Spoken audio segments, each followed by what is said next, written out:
তাবিস সিদ্দিকী, জুলফিকার আলী, সার্জিল শেখ, আফিক আতিফ, জুবেইর শেখ এবং আদনালি সরকার এই 6 অভিযুক্তের বিরুদ্ধে 400 পাতার চার্জশিট এনআইএর।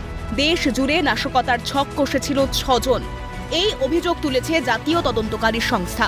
আইএস জঙ্গি যোগে এই অভিযুক্তদের বিরুদ্ধে দাখিল এনআইএ চার্জশিটে 16 জন গোপন সাক্ষীর নামও উল্লেখ রয়েছে। এনআইএ বলেছে এই 6 জনের সঙ্গে আইএস জঙ্গি যোগ রয়েছে। মানুষের মনে ভয়, ভীতি ও সন্ত্রাসের পরিবেশ তৈরি করতে দেশের ধর্মনিরপেক্ষতা, সুরক্ষা এবং সংস্কৃতির বিরুদ্ধে যুদ্ধ ঘোষণার প্রস্তুতি নেওয়া হয়েছিল। ধৃতদের মধ্যে 2 জনের থেকেই আইএস অনুমোদিত একাধিক পুস্তিকা উদ্ধার হয়েছে।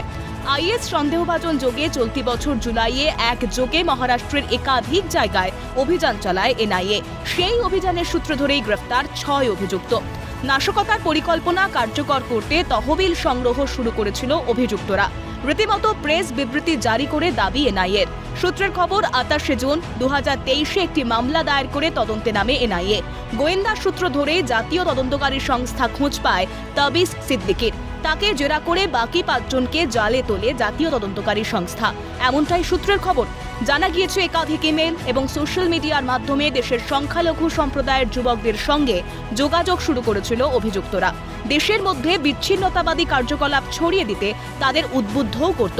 ইন্দ্রাণী দাশগুপ্তের রিপোর্ট, ক্যালকাটা নিউজ।